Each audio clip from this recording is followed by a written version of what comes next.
আমরা বলতে পারি বাংলাদেশের রাজনীতির ইতিহাসে সব দিক থেকে ইতিবাচক দিক থেকে বলেন, বাংলাদেশের জনগণ সমবেগের দিক থেকে বলেন, বাংলাদেশ আগামী ৩রা আগস্টের যে ছাত্র সমাবেশ এটা বাংলাদেশের ইতিহাসে স্বর্ণাক্ষরে লেখা থাকবে।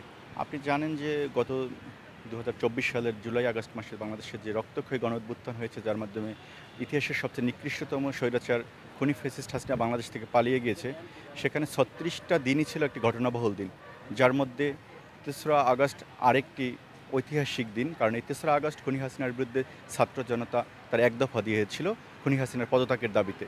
এবং আপনারা জানেন যে এই এক দফা দাবি ২০২৩ সালের ২৮শে অক্টোবর বাংলাদেশের জাতীয়তাবাদী দল বিএনপিও দিয়েছিল। এবং আপনারা দেখেন যে ৩রা আগস্টের পর মাত্র ২ দিনে খুনি হাসিনা বাংলাদেশ থেকে পালিয়ে যেতে বাধ্য হয়েছে।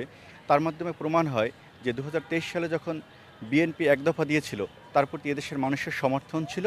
এবং তখন বিএনপির মহাসচিব বারবার তরুণদের রাজপথে নামার আহ্বান জানিয়েছিল। সেই তরুণরা যখন বাংলাদেশের রাজপথে নেমেছে, তখনই খুনি হাসিনার পতন ত্বরান্বিত হয়েছিল এবং মাত্র এক দফা দেওয়ার মাত্র ২ দিনের মাধ্যমে মাঝি খুনি হাসিনার পতন নিশ্চিত হয়েছিল। এখন আমরা বলতে চাই যে এই যে ৩রা আগস্ট এবং গত জুলাই মাস পুরো ৩৬ দিনব্যাপী বাংলাদেশ জাতীয়তাবাদী দল বিভিন্ন কর্মসূচির মাধ্যমে এই জুলাই যে যারা শহীদ হয়েছে এবং যারা আহত হয়েছে তাদেরকে স্মরণ করছে।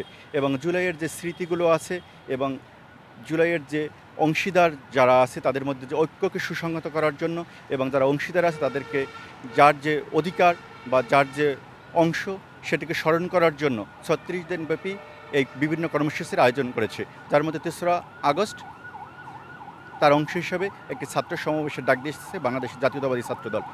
এবং আপনি ইতিমধ্যে লক্ষ্য করেছেন যে বাংলাদেশ জাতীয়তাবাদী ছাত্রদলের এই ছাত্র সমাবেশটি ইতিমধ্যে একটা ইতিহাস সৃষ্টি করেছে। কারণ আমরা দেখেছি বাংলাদেশের রাজনীতির যে ৫৩ বছরের রাজনীতি ছিল, যখন কোনো দুটি রাজনৈতিক দল একই স্থানে কোনো সমাবেশ ডাকে, তখন কোনো সংগঠনই সেই সমাবেশকে স্থান পরিবর্তন করে না অথবা দিন পরিবর্তন করে না, যার ফলে সমাবেশটি পণ্ড হয় এবং পুলিশের ১৪৪ দ্বারা জারি করতে বাধ্য হয়। কিন্তু বাংলাদেশের ইতিহাসে প্রথম বাংলাদেশ জাতীয়তাবাদী ছাত্রদল এমন একটি দৃষ্টান্ত স্থাপন করেছে যেখানে তার পূর্ব ঘোষিত প্রোগ্রামের স্থান এবং যারা প্রশাসন তাকে অনুমতি দিয়েছে সেখান থেকে স্থান পরিবর্তন করে শাহবাগে এসেছে। এবং আপনারা বাংলাদেশ জাতীয়তাবাদী ছাত্রদলের কেন্দ্রীয় দপ্তর থেকে বিভিন্ন প্রেস যাচ্ছে এই ৩রা আগস্ট উপলক্ষে, কর্মসূচি উপলক্ষে। সেখানে দেখবেন যে যেহেতু আগামীকাল রবিবার এবং কর্মদিবস, সেখানে মানুষের যে কর্মসূচির উপলক্ষে মানুষের যে চলাচলে যে নগর জীবনের যে বিপর্যয় নেমে আসবে, তার জন্য জুলাই আগস্টের কথা চিন্তা করে নগরবাসীর কাছে ইতিমধ্যেই ক্ষমা চেয়েছে।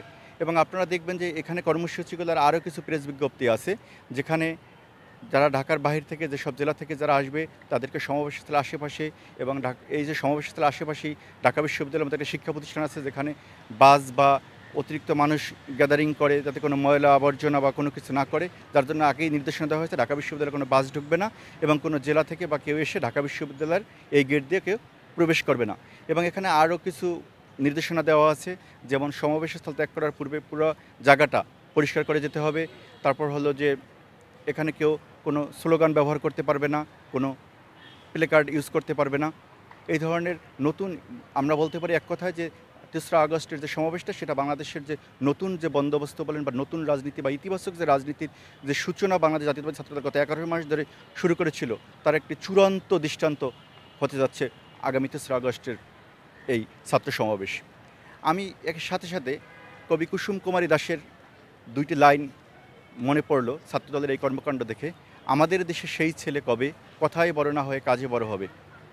বাংলাদেশ জাতীয়তাবাদী ছাত্রদলের এই জুলাই গণ অভ্যুত্থানের যে ভূমিকা এবং এই যে বর্ষপূর্তি উপলক্ষে ১ মাসব্যাপী যে আয়োজন, এখানে সেই কবি কুসুম কুমারী দাশের যে আদর্শ ছেলের মতো, যেখানে কোনো কথায় কোনো বড় হওয়ার কোনো প্রবণতা আমরা লক্ষ্য করতেছি না, বরঞ্চ কাজের মাধ্যমে যেরকম আন্দোলনে তাদের কাজের সর্বোচ্চ ভূমিকা ছিল, সর্বোচ্চ নিহতের সংখ্যা ছিল, একইভাবে এই বর্ষপূর্তি উদযাপনে এক এক করে নতুন যে রাজনীতির যে দৃষ্টান্ত, ইতিবাচক যে রাজনীতির দৃষ্টান্ত, বিভিন্ন মতকে ধারণ করার যে রাজনীতি, সেটা আমরা